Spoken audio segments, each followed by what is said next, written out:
ifşa etti İslam dinini.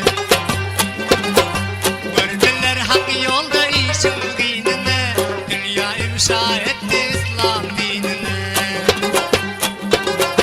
Yarattı asmanın hem zeminine, fakat şol Muhammed peygamber için.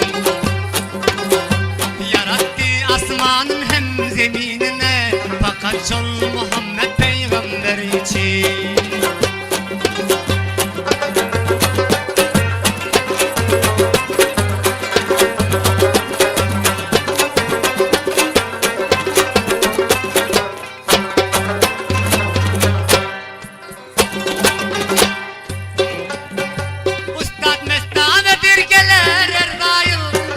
Şirin canım bularsın kayıl.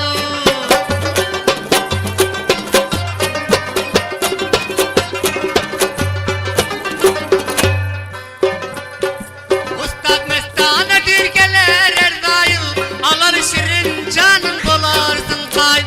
Vehiyleri nazil etti Cebrail, fakat şol Muhammed peygamber için. Vehiyleri nazil etti Cebrail, vehiyleri nazil etti Cebrail, fakat şol